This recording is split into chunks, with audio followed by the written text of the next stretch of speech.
Repalle ABR కళాశాలలో అనగాని భగవంతరావు శత జయంతి ఉత్సవాలు ఘనంగా నిర్వహించారు.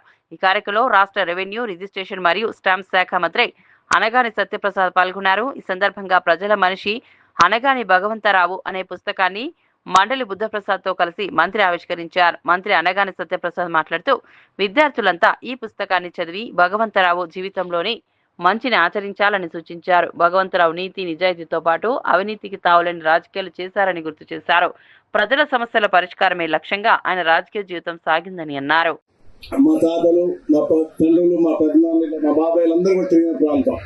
ఇక్కడ మా పెద్దనాన్న అనగాని భగవంతరావు గారు ఆయన లేని సేవలు చేశారు. మరి అలాంటి ప్రాంతాల్లోనే నిజంగా నాకు సేవ చేయడం నాట నిజంగా చాలా అదృష్టంగా భావిస్తా ఉన్నాను.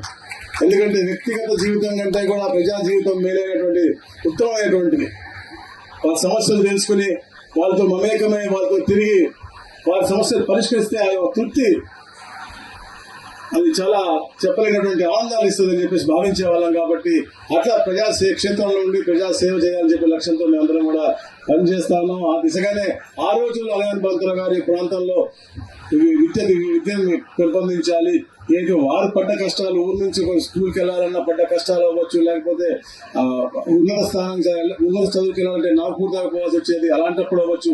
మిగతా అలాంటి ఎవరికి రాకూడదనే లక్ష్యంతో ఈ ప్రాంతంలో ఈ కాలేజీలో రావటం, అలాగే బులింకర్ గారి సహాయంతో వారు చెక్కిన శిల్పిగా వారు తయారయ్యి వారి సహకారంతో కూడా వచ్చిన విద్యార్థులకు ఉండటానికి వసతులు కల్పించడం, హాస్టల్ కల్పించడం, ప్రైవేట్ గా కూడా ఇలా చాలా మంచి కార్యక్రమాలు చేశారు. ముఖ్యంగా కనెక్టివిటీ ఉంటేనే ఇక్కడ అభివృద్ధి సాధ్యమవుతుంది. అయితే వారు స్టార్ట్ చేశారు. దాన్ని ఈ రోజు మనందరం కూడా కలిసి పూర్తి చేసుకుంటా ఉన్నాము అంటే మంచి పాజిటివ్ థింగ్.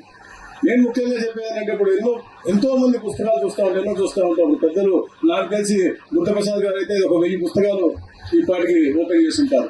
ఈ పిల్లలందరూ కూడా మీరు చూడాలి. తప్పకుండా ప్రతి ఒక్క బుక్ కూడా తెచ్చామా, చూసామా, వెళ్ళామా కాదు. ప్రతి ఒక్క బుక్ కూడా చాలా ఆనిముత్యాలైనటువంటి విషయాలు ఉంటాయి.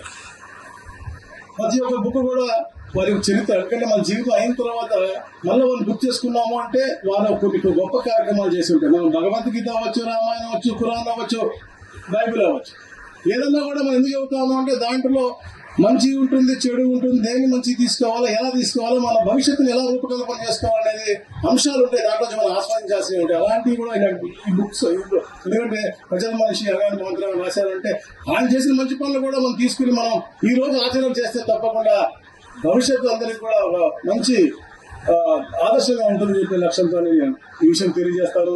తప్పకుండా మనందరం కూడా కలిసికట్టుగా ఏదైతే పెద్దలందరూ కూడా మనకి దారి చూపించారో ఆ ఆదర్శంగా ఆ దారిలో వెళ్ళి ఈ ప్రాంత అభివృద్ధికి ముఖ్యం, అలాగే ఏదైతే తెలుగు రాష్ట్రాల్లో ఈ ప్రాంతంలో వాళ్ళందరూ కూడా సుభిక్షంగా ఉండే దిశగా మనం ప్రయాణం చేద్దామని తెలియజేసుకుంటూ, మరీ ముఖ్యంగా అందరూ చాలా కీన్గా ఉన్నారు, చాలా ఉన్నారు.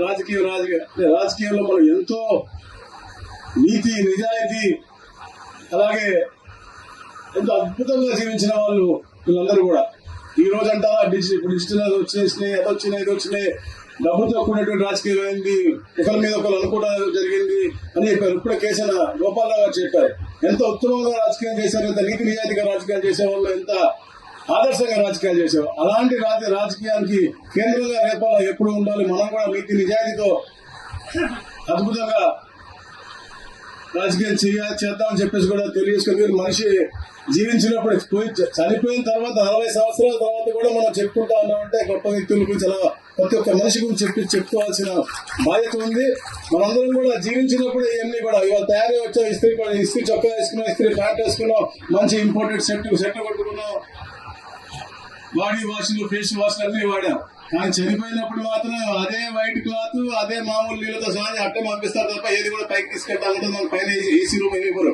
సో నీతి నిజాయితీగా, బ్రహ్మాండంగా, ఆదర్శంగా ఉన్నది కూడా నలుగురు పంచుకుంటూ సేవ చేసుకుంటూ అద్భుతమైన జీవితం మనం ముందుకు జీవితం ప్రయాణం చేద్దామని చెప్పేసి తెలియజేసుకుంటూ మంచి అవకాశం కల్పించిన మా అనగానో సింహంలో అన్నప్పుడు సీతాదేవికి ప్రత్యేకంగా కృతజ్ఞతలు తెలుసుకుంటాం.